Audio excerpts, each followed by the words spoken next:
Hey everyone, how are you guys doing? Yeah, here I am on the tails of having just posted a video about neutralizing stomach acid and even writing a blog post about it. Uh, and well, I got to thinking, there's more to this. This is where I think the rubber hits the road at this point in my aromagenomics career. And by that I mean,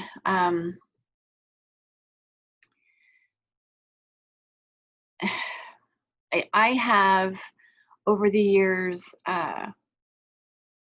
vacillated. And you can, if you've watched any of my other videos, you will have heard me talk about, I mean, even in the last one, I talk about Stoicism and Taoism, and it's the mind and the emotions and getting those in check. I've been doing an awful lot of talking about that, and it started years ago. I'm a big believer that brain health is, in fact, directly responsible yeah, I'm a big believer in brain health in relation to our overall health. And then I saw this picture earlier today on Instagram. I was so brainwashed at one point that I used to, and the person had put in there, conceded to give vaccinations to my children. Now, if you are easily triggered, or if you are, and what I mean by that is if alternative modalities, alternative ways of thinking, if you're very, very ingrained in the current conventional model, then this video is not for you. Because this is, like I said, where the rubber meets the road. This is where I am going to demonstrate the importance of aligning to our true essence in order to realign our health, okay? Realign the physiological manifestation of wellness or poor health, if you know. So brain health constitutes, sorry, my phone was ringing. Brain health constitutes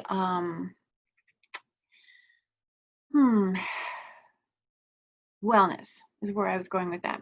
So brain health constitutes wellness, and the physiological manifestation of that is the determination of our health. When I saw this picture and I realized that, yes, I too was brainwashed to think that vaccinations were important to and critical to my children's health. And yet at the same time, I've had children, you know, my kids all developed some kind of health issue throughout their lives. I certainly developed health issues throughout my life, and I'm not blaming vaccines. Okay, that's not the point here. It's not the technology, it's the thought process behind the technology. Okay, when we are scaring ourselves into, when we're trying to when we're using fear to construct a culture, then what you have is a culture of people who live in doubt, who question everything about themselves. And so when I mentioned earlier about aligning with our true essence, there's something inside of us that we recognize as our truth, that is what's so for us. That truth is our self-love. That is that light that guides us. Okay, I can hear all the objections to, well, if everybody was living according to their own guide light, then the world would be in chaos. Well, that's a fear. Okay, we don't know that. We don't know that. That's made up. And it is made up because we have absolutely, I mean, right now the world is in chaos. And a lot of people are reacting, most people are reacting based on their fear of what's going on in the world, as opposed to love for themselves. Because well, I'm getting ahead of myself. So at any rate, this here being brainwashed at one point is not just about vaccinations. It's more about being brainwashed to do what others expect of us. It's about being brainwashed to think that our opinions, our perspective is not worth anything. That somehow or another the mindset out here is what we need to be paying attention to. And again, like I said, it's a way of almost like herding cats, you know, and the only way to have some level of control over people is to begin to instill fear. And well, if you don't do this, this is going to happen. If you don't do that, that's going to happen. So it's interesting. And so, as I said, you know, even with myself, and I find it interesting that, yeah, all my kids have been vaccinated, and ultimately now I've become an activist for building resilience, for dispelling, removing dis-ease, and helping our restore our health and improve the future for our children. So for those of you who are new to me, if you stayed in here this long, I am a master clinical aromatherapist. I have a background in pharmacology, and I've been a student of Stoicism and Taoism for many, many years. I also have a background, I formed aromagenomics, I want to say 16 years ago, based on epigenetics, the methylation pathway. So that's kind of where we're going. You'll see a little bit of that here. And so I've been doing that for 16 years, and just be refining it and refining it and refining it. And I put a post on there the other day on Instagram regarding GERD and acid reflux and MTHFR, which prompted me to do a blog post on neutralizing stomach acid and then the subsequent video. And as I was going through all of this, I consistently will always make sure that I can create relevance so that people can kind of wrap their heads around something. And so I began to do another post on IBS, because I myself have lived with IBS for, oh my gosh, basically my entire life. I can recall dealing with IBS issues from the time I was 4 and 5 years of age. So I was putting together a post on that, and was just kind of finalizing some information when it got disrupted for when I needed to edit a post for in the Pantheon. And in the meantime, that IG post got put off for a bit, and I happened to see these two. So this is another one, and this could very well be very triggering to some people. This ends when we all say no, and obviously that's the mask deal, right? Well, I did do a post back in May. I think it was April and May. You can find it. I'll put that link in the box below, with regards to building immune resilience. I think that came about, I finalized that in the beginning of May. And it came about because I was submitting some information to JAMA, and I was told that their readership wouldn't be interested. And I was building it around the inclusion of essential oils and why essential oils. The fact is that, and I know I've talked about masks even on YouTube here, and I've talked about using them just out of respect for one another and out of respect for people's businesses, because businesses are being threatened with fines if they don't mandate masks. And I think I drew the line when this last week I've had 2 dreams where now there are masks in my dreams. Everybody in my dreams are wearing masks, and I've had enough, okay? The reason for that is it's not a bubble, okay? It's not a bubble, and the ACE2 receptor is found predominantly in the lungs, and although it's throughout the body, it's predominantly in the lungs and in the hypothalamus, which is the reason why I have also talked extensively about why my suspicion is it's going to become more of an autoimmune type of thing, kind of like if you get mono, right? That's Epstein-Barr virus. You get mono, you have, I was in bed for 8 weeks, and I was in bed for 8. I was quarantined for 6 and in bed for 8, and I think it took another week for me to actually gain my strength to go back. I was really down with it, and I was told a few years ago that when they did a blood test, there's still evidence of Epstein-Barr virus in my body.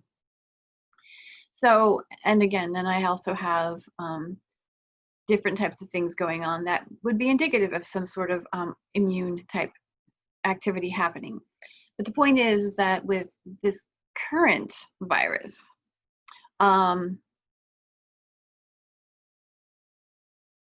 these things aren't really protecting us. They're just, like I said, the ACE2 receptor is in the lungs and in the brain, and this is the reason why we're seeing the types of, because the hypothalamus is what regulates the hormones, so this is why we're seeing the types of symptoms that we're seeing. And yet again, this is not, it's not a bubble around our head. I'm confused, truthfully, when someone says you got to walk in the store or you have to walk in the building and until you can get over to this area and then you can take your mask off. Or I've gone in stores where they were, sanitizing the carts and the conveyor belts. I mean, everything was being sanitized, and you wouldn't let you have a cart. And then in other places you have to wear a mask, but everything else is, you're responsible for wiping your cart down if you want it wiped down, but there's really nothing else being left to enforce. They're not really necessarily enforcing the masks in the stores. It's, I only wear it out of courtesy, but the fact is that I don't think it's protecting me, and I don't think it's protecting anybody else. If I don't feel good, I just don't go anywhere. I mean, that's the way it's always been throughout my life. And the fact that, like I said in the very beginning of all this, we've had to be reminded to wash our hands and just to keep our distance from people if we're not feeling well. It's just bizarre. I mean, who would have thought that if we would have had to come all the way into 2020 to have to think that, to be courteous, just blows my mind. And again, that's not what's going to protect us. Okay, what's going to protect us is not a mask. It's going to be confidence. I didn't say arrogance. It's going to be confidence that we're going to be okay. That, it's funny, I put it on Facebook. I said, I actually shared that, masks are not required in my dreams because it's a harmonious place in my dream, and even viruses and humans get along. And I even wrote a blog post about that when a stable environment, it's not possible for a virus to take over. I mean, we have millions of viruses already in our body. We have millions of bacteria already in our body. We are more microbe than we are human, truthfully. It's the unstable environment that leads to illness, okay? So if this is upsetting to you, I apologize. But the fact is that immune resilience is not going to come from a mask. It's not going to come from breathing your own carbon dioxide. I miss people's faces. I don't want to have to sit and look at people's faces on a screen. I like seeing people in public. So at any rate, that's a selfish point. But the fact is that immune resilience comes with a stable mind, with stable emotions. It comes from stability. And this was the thing that I was trying to suggest in the abstract that I had proposed, because essential oils do in fact support stability. They influence the acetylation pathway, as well as the phosphorylation pathway. And I'm about to show you some more very interesting things here, because the one picture I didn't put on here, but MTHFR specifically, which is the folate cycle in the body, that is located throughout the body. If you want to know more about what I say about that, then you can go, please visit my Instagram account, Tammy Davis 8, and the last couple of posts are all about that. And I would invite you to go take a look at, just go take a look at that to start. Nitric oxide synthase. I've been talking a hell of a lot about that since the outbreak of this pandemic, because nitric oxide synthase is in fact necessary, and it's involved in immune activity amongst many other things. But that said, nitric oxide synthase is in fact located, of all places, the heart and lung tissue and endothelial cells. Now, my hesitation, or my pause on that one, is due to the fact that nitric oxide synthase alterations, some people like to refer to them as mutations or defects. They're just alterations to the genes. Alterations to the genes occur in response to the stress mechanism, which is when the body is feeling threatened in any way. So again, it could be environmental, or which comes back to mind and emotions, okay? Because we can determine, we know if something is imminent, or if it's just something we're making up that may or may not happen. You know, there's no, if it's not happening right now, it's a projection.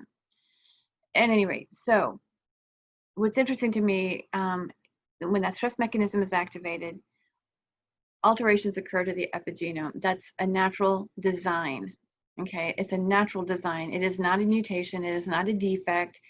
It is not a broken system. It's by natural design to alter the chemistry in order for the body to survive the threat. So nitric oxide synthase is primarily located in the heart, in the lung, and the endothelial cells. Well, what are the predominant issues that we have around nitric oxide synthase alterations? Respiratory issues, cardiovascular issues, heart chakra. See, this is where the spirituality comes in. Okay, so we're talking about all of this being an energetic thing. This is why I say, and I've been saying for a while, or attempting to say, and I haven't been very clear about it, which is the more we can align to our true nature, despite what the rest of the world is telling us we should or shouldn't be doing, but what makes sense for us, and not buying into the fear, the projection that the whole world will go to hell in, in a handbasket if we don't herd the cats. This isn't about a herd mentality. This is about individuality. This is learning how to be individuals and become integrated, and to work together, to work collectively, to work respectfully. That's what this is all about. And the more we align with our true nature, the more our body, our physiology can be in alignment to what's beneficial for us, for thriving. So nitric oxide synthase alterations, like I said, lead to respiratory and cardiovascular issues. And all of us on some level. I mean, this is high blood pressure, this is hardening of the arteries, this is asthma, this is COPD, this is a chronic cough, okay? But it's never just a heart chakra issue. And one of the things we need to understand about heart chakra energy is it's not about, I have seen so many people go, oh, well, if you follow your heart, because that's the one thing, that's been my mantra since childhood. Just follow your heart, be true to you. I kid you not, I've been saying that for years, and have deviated from it myself. But I've come back to that because it's what rings true when it comes to creating internal alignment for optimal health. So to be true to yourself and to follow your heart doesn't mean like the girl down the street or the guy across the way, across the hall, that's your heart's desire. And that I've seen people go, well, if I follow my heart, I always get myself into trouble. I call bullshit. No, you don't. You're following your head. You're following your ego. Because true nature it's honoring who you are. It's honoring, I mean, it's not about what this is thinking. I mean, a good example of that is, I've known for a very long time that spirituality has its place in healing. We want to talk about, praying to God and having God help heal us. Well, and we talk about, you can hear about it in even religion. It's like believing in God and aligning with Jesus. That is having faith in, in Jesus and God, right? Well, that's called alignment. You're in absolute alignment. There's no question about it. You're in alignment. And if that rings true for you on the inside, if that's part of your true nature and you can align with that, now you're on a road that is very, very beneficial to promoting good health. Okay? That's what that is. It's an alignment with something that you can stand and have faith in, that you can remain confident in, without hesitation, without listening to all. And I find Christianity to be interesting because there's so many people that have that Christian belief. So it's easy to surround yourself with people who will agree with you um, on that level, and in that area, I should say. So, and at the same time, when we're dealing with the heart, and it was an example I was giving to somebody earlier today. Men, for example, struggle seriously with cardiovascular issues, although women do have a um,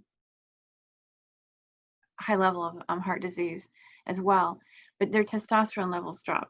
And it's because we live in a culture that tells men what they should be like, how they should be acting, what's expected of them. And as I've seen this especially coming from the older generations, or the older decades, because there was a cultural belief system around what men should be like. And in the meantime, I can't help but wonder what these men actually thought they wanted in their life, what they actually saw for themselves. But if it didn't align with what their parents thought or their teachers were telling them, or this, that, and the other, they were ostracized. I mean, we see examples of that all over the place. You've got writers, you've got artists, you've got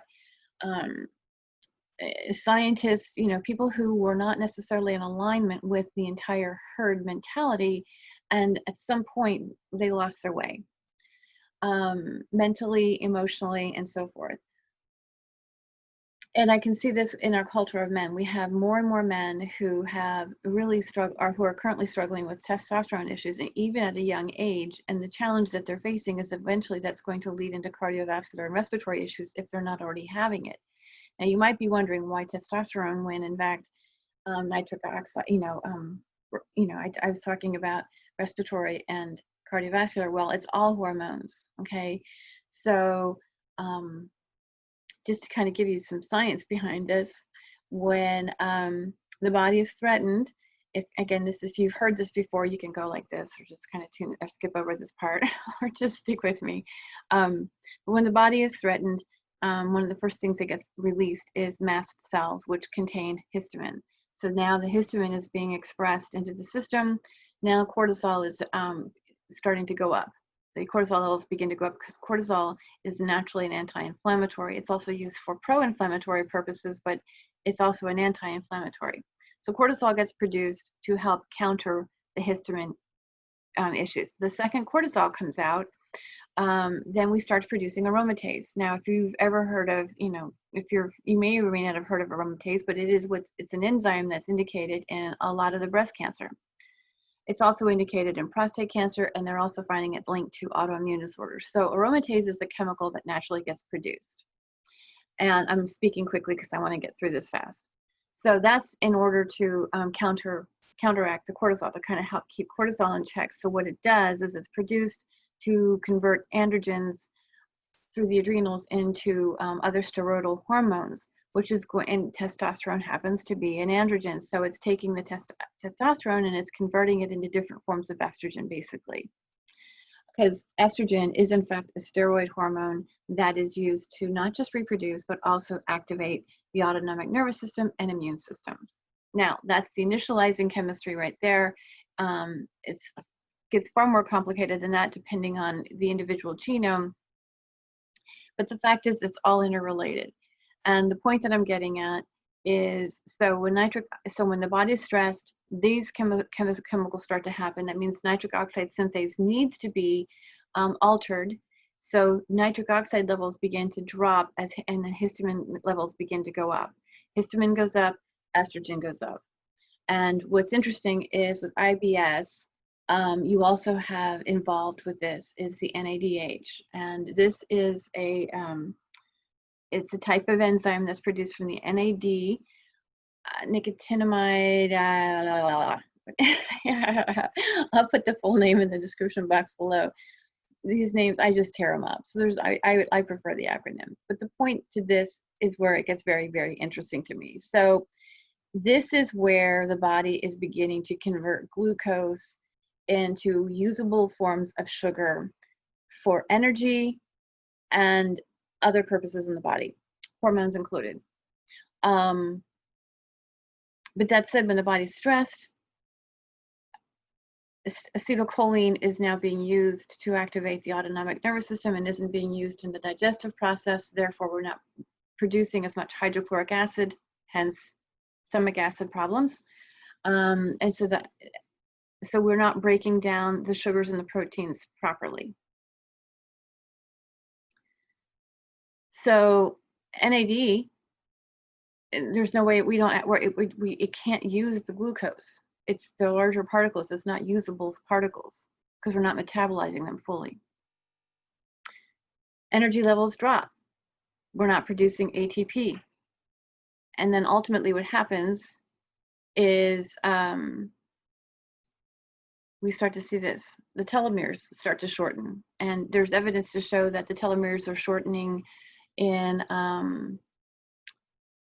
children when they're being born. We're seeing evidence of shortened telomeres. Now that said, it is possible to lengthen telomeres. This is part of the reason, this is the whole anti-aging movement that we're seeing.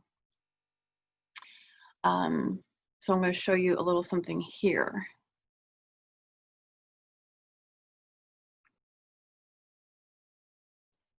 Continue, okay. Telomerase activator induces telomerase activity, potentiates responses to auxin and arabidopsis. Okay, that's a plant. So this is all about plants, but the whole point of this is that it's evidence to show, I'm going to scoot on down here.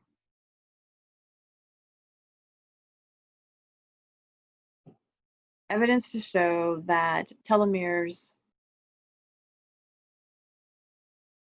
are in fact, you can in fact, well, here's a good one. Human telomerase, which is the enzyme, is undetectable in most somatic cells, but is reactivated in a large majority of cancerous tumors. So that goes to tell you right there that the telomere activity, which is on the mitochondria, is reactivated. And they're finding evidence. That's what this report is. I will post this link in the box as well, so you can check it out. But they were trying to identify genes that regulate telomeres expression, because they're finding that in plants that the telomeres activity, it can be reactivated. When we get down here to the bottom, I'm going to scoot really quickly through this because I should have had this already set up for you. Okay, here we go. This is the word I wanted to show you, and it was in the title too. It's exogenous auxin. Auxin is in fact a hormone. It's a hormone produced in the plant. I do that all the time.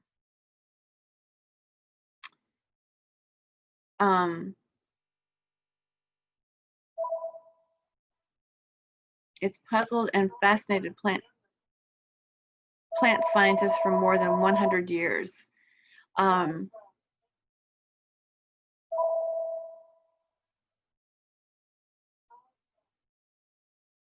Let's see here. Sounds like a funny name. It's derived from the Greek word oxium, which means to grow. Okay, so that's why it's called auxin hormone. Now, what's interesting to me on this one is that although it's basically in plants that they're seeing this, they've also been finding it when they do tests on humans. It's showing up in saliva and in urine, which indicates that the, here we go. This is the other thing I want to look at. It's, okay, sorry, I was just reading something. That's suggestive that the human body is actually producing this type of hormone. Okay, maybe not in large amounts, but it is producing it. So here's what I wanted to say. Auxins, which are primarily indole-3 acetic acid, regulate cell growth and cell division and affect many aspects of plant development, including root system development of stamen elongation. Peroxisomes contribute to the synthesis or degradation of signaling molecules in both plants and animals, okay? And for example, the leukotrienes and the prostaglandins are degraded from that. So when I went and dug around into this even further, Auxins are, in fact, when you look at how they're produced in the body, it involves tryptophan. I was just trying to think of the word. It's tryptophan and pyruvate or pyruvic acid, which is a metabolite of pyruvate. Okay, pyruvate actually is produced when from the breakdown of sugar. Okay, so, and I know for a fact that in a lot of methylation protocols, they will often administer pyruvate. Okay, we don't necessarily, if you want indoles, okay, if you want to just consume indoles, eat your cruciferous vegetables, eat your cauliflower, eat your broccoli, eat your cabbage, eat your Brussels sprouts, eat your cruciferous vegetables because they're very high in indoles, hands down. You want pyruvate, you can take the pyruvate, but if your body is not if your body is not, what am I trying to say? Breaking down sugar, as you can see here, you can't, the pyruvate isn't going to be used properly, okay? So you can see glutamine to glutamate and GDA. Okay, so this is how we're filtering, how we're building mitochondria. Pyruvate into the mitochondria. This is how the mitochondria, this is how we build ATP. This is how we maintain our energy. This is how we would be elongating or maintaining the health of our telomeres, okay? You can take all of the anti-aging, that's part of the reason why when we start taking a lot of supplements, why we have to take a lot, because taking pyruvate isn't going to do anything unless you are able to break down the sugars. Now, yeah, you might want to take some digestive enzymes. You know, that's not a bad idea, but the whole idea here really is to slow this stress response down, because the body can naturally produce all of these things. We have the ability to produce these telomeres, to reactivate our telomeres. We have this ability. It's going to come down to how we are breaking down our foods, and it's going to come down to not allowing ourselves to be brainwashed any longer by these attempts to control the masses. I mean, it's going to take stepping away from mainstream media. It's going to take really learning how, I mean, this is the benefit. This is why meditation is fabulous. This is the reason why getting out in nature, turning off the music, getting out into nature, listening to the animals or what are the sounds out there, it just reconnects you to that, doing things that just source you, okay? I've coached people for many, many years. Things that source us. We talk about ways to, I mean, one of the things that I always was self-care. Self-care is crucial for self-love, because the more you care for yourself, the more you do things that source you, the more in alignment you can become with what you need. It's funny, years ago, I started out, like I said to you, I've been doing this for well over 30 years with the oils. I started out in pharmacology. I started my own aromatherapy practice not long after that, when I realized that plant constituents were what were currently being studied for the development of drugs. And then eventually through the Human Genome Project, there was a lot of correlation between how these plant constituents affect the human genome. This all matters, okay? It matters if you want to get scientific and very, very detailed. And I was going through with aromagenomics because I really believe in it, but we don't have to become so meticulous about it. So when I started out doing my aromatherapy practice, it's so funny how everything I wanted to do is all of a sudden falling into place. I initially started out using the oils, and I wanted to be, you know, I was the only aromatherapist that at the time, nobody, Young Living didn't even exist. doTERRA certainly wasn't on the radar. So here I was practicing with oils, and yeah, I liked the idea of going for the root cause, but we really didn't know what the root cause was. And back then, we still had this idea that the root cause has all these, individual points. We still try to do it today. The fact is, the root cause is the initializing chemistry that I raced through earlier. But at that time when I was practicing, people come in, I would do hands-on work, chakra work, and I would create a blend that was to match with their essence. How I was doing that, it was more intuitive at that point. And then fast forward through the years, I've been very fascinated by health and wellness and medicine all this time. And what I realize is that a lot of us want information that we can kind of wrap our head around and sink our teeth into that makes sense. It's really difficult just to fly with something if there's no evidence. And so that's the reason why I pointed out earlier that nitric oxide synthase is in fact primarily located in the heart and lung tissue. That's heart chakra stuff, you guys. MTHFR is throughout the whole body.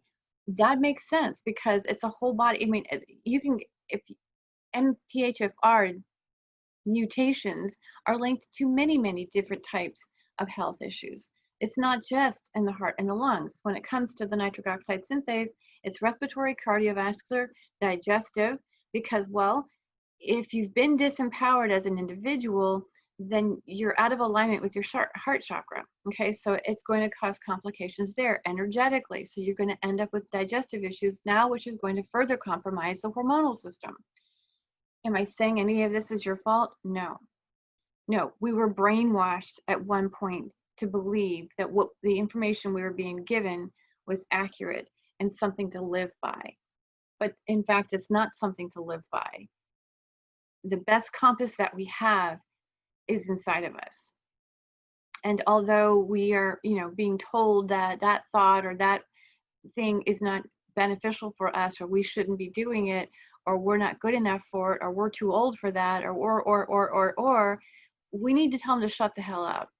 They can go cry in their own milk over there in their own little corner. I mean, it's just, if this isn't about, life can no longer be about disempowering one another.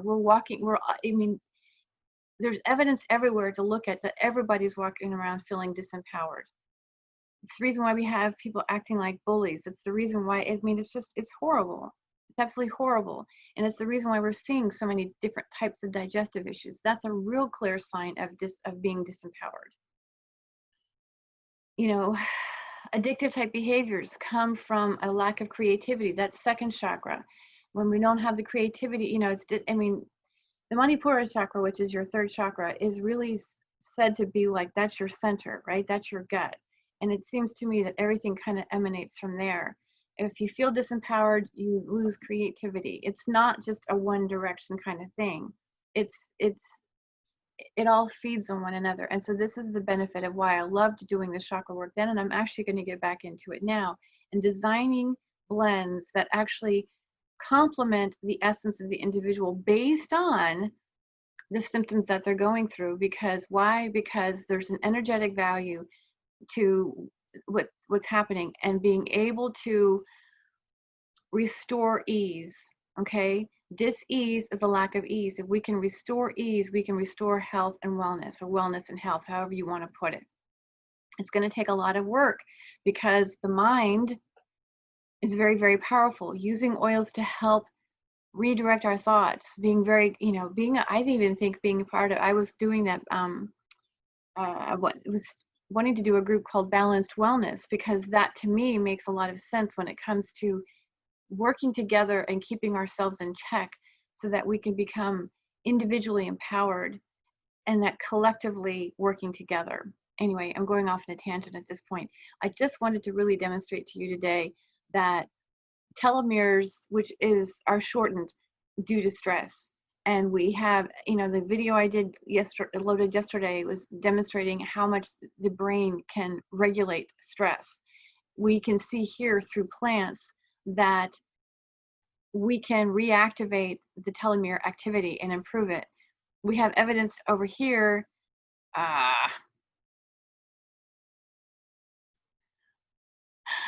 We have evidence over here, that talks about the axon, the auxin, and how that is actually a growth hormone, and we can stimulate this growth hormone through things like eating foods with indole in it, as well as using oils to slow down the stress mechanism and improving our body's ability to break down sugars. So we can do this systematically with the oils, but it's going to take also a mindset that we have the power to do this. And by realigning with our true nature, we can in fact begin to realign our epigenome to the point where it actually serves us for optimal health. So I hope that makes sense. I feel like I rambled a lot today, but this is this is a big deal to me. I got really very excited when this all kind of hit me this morning when I saw that one meme. Um, Actually, it was both memes. It was this one over here when this ends when we all say no.